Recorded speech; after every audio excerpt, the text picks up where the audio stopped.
మీ business ఏదైనా మీ ఊర్లో promotion చేయాలంటే అది సుమన్ టీవీతోనే సాధ్యం. ఇప్పుడే సంప్రదించండి.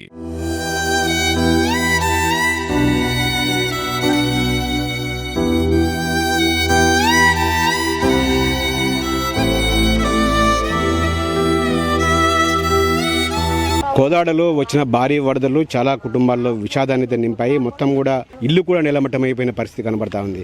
ప్రస్తుతం మనం ఈ తొగర్రాయి గ్రామంలో ఉన్నాం, ఒక ఎస్సీ కాలనీలో ఉన్నాం. ఇక్కడ ఒక విషాదమైన దృశ్యాన్ని అయితే మనం చూడొచ్చు. పూర్తిగా వాళ్ళు ఇద్దరు కూడా వ్యవసాయ కూలీలు కష్టపడి కట్టుకున్న వాళ్ళ ఇల్లు మొత్తం కూడా పూర్తిగా నిలమట్టమైపోయిన పరిస్థితి కనబడుతుంది. దీంతో వాళ్ళంతా కూడా కన్నీరు మున్నీరు అవుతున్న పరిస్థితి కనబడతా ఉంది. ఇక్కడ బియ్యం కూడా ఏదైతే తినడానికి నిల్వ చేసుకున్న బియ్యం కూడా మొత్తం కూడా బురదమయమైపోయిన విషాదకరమైన దృశ్యాలు అయితే మనం అడుగడుగున ఇక్కడ చూడవచ్చు. మొత్తం కూడా ఇంట్లో ఉన్న సామాన్, బీరువా, టీవీ, ఏదైతే కార్డ్స్ ఉంటాయో, మంచాలు, అదేవిధంగా అన్ని వస్తువులు కూడా పూర్తిగా వరద ఉధృతిగా కొట్టుకుపోయిన పరిస్థితి కనబడతా ఉంది. మొత్తం కూడా ఉండడానికి అసలు వీలు లేని పరిస్థితుల్లో మొత్తం కూడా ఇల్లు నేలమట్టమైపోయిన పరిస్థితి మన దృశ్యాలు అయితే మనం చూడొచ్చు. మొత్తం కూడా కరెంటు తీగలు కూడా మొత్తం కూడా ఇంట్లోకి వచ్చాయి. మొత్తం కూడా ఇల్లు మొత్తం కూడా పూర్తిగా వరద ఉధృతిలో మొత్తం కూడా ఉంది. ప్రస్తుతం మనం లక్ష్మితో ఉన్నాం, మాట్లాడదాం. చెప్పమ్మా, అసలు ఏం జరిగింది?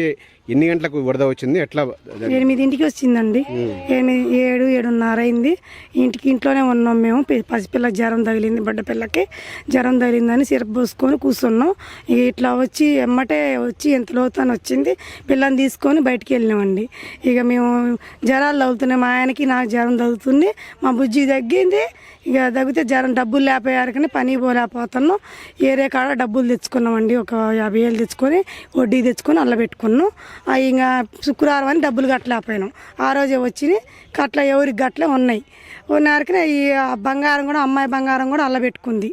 ఇంకా తీసుకుపోలే అమ్మాయి. ఏడే ఉంది, కన్నదిగా ఏడే ఉంది. బీరువాలు పెట్టుకుంది. ఇవన్నీ మొత్తం ఇంకా బీరువాతో సహా మొత్తం అయిపోయినాయి. కట్టుగొడ్డలతోనే ఆగిపోయినాం మేము. పిల్లలు అంతే. కష్టపడి కట్టుకున్న ఇల్లు కాలిపోయింది. ఏమనిపిస్తుంది? బాధ అనిపిస్తుందండి మాకు. తెచ్చుకుంటే తింటాం, లేకపోతే లేదు మాకు. మా ఆయన కూడా పనే పోడు, నేను ఒక్కదాన్నే పనే పోయేది. ఎవరూ లేరు మాకు. ఒక కొడుకు ఉంటే చచ్చిపోయిందండి. నాకు ఒక్క బిడ్డే. కరెంటు బట్టి చచ్చిపోయినప్పుడు నా కొడుకు. బాధ అనిపిస్తుందండి. 3 రోజుల నుంచి తిండి తిప్పలేక వాళ్ళు వెళ్ళి పెడతారు నాకు అన్ను. అంటే ఎవరైనా అధికారులు వచ్చారా? అసలు ఎన్ని గంటలకు, అంటే ఏమనిపించింది ఆ నైట్ వరద వచ్చేసరికి? ఒకేసారి మీకు ఎట్లా, మీరు బయటపడ్డారు? అసలు బయటపడ్డామండి. వాళ్ళని వెళ్ళిపోయినాం బయట. 10 మందిరం, అందరం 10 మందిరం కూడా 10 మందిరం కూడా బయటికి వెళ్ళిపోయినాం. ఇక ఆ పిల్లని వేసుకొని ఇంకా ఇంత లోతుల్ని వెళ్ళిపోయినాం మేము. మొత్తం బంగారము, డబ్బులు అన్ని కొట్టుకొని పోయినాయండి. బీరువాతో సహా పోయినాయి. దోలాడు వచ్చారు, బీరువా కూడా దొరకలేదండి మాకు. ఏమీ దొరకలేదు అసలు. కనీసం తినడానికి కూడా లేవండి. ఏం పని చేస్తారమ్మా మీరు అసలు? ఇప్పుడు కూలినాలికే పోతాం అండి. కూలినాలికే పోతాం. భూమి ఏమైనా ఉందా? లేదండి మాకు. లేదు భూమి లేదు. కూలి చేసుకుంటేనే మీకు డబ్బులు. కూలినాలికే పోతాం. మొత్తం కూడా ఇప్పుడు ఎక్కడ ఉంటున్నారు? ఇప్పుడు ఇల్లు మొత్తం పోయింది కదా, ఎక్కడ ఉంటున్నారు? ఇక్కడ ఇంతవరకు చూసుకోలేదండి మేము. ఇంకా ఇప్పుడు ప్రస్తుతానికి వాళ్ళ ఇంట్లోనే ఉంటున్నాం. ఎటన్నా చూసుకుందాం అనుకుంటున్నాం. ఇక ఇది ఇటువంటి విషాదమైన ఘటనలు తొగర్రాయి గ్రామంలో అడుగడుగునా కూడా కనిపిస్తున్నాయి మనకు.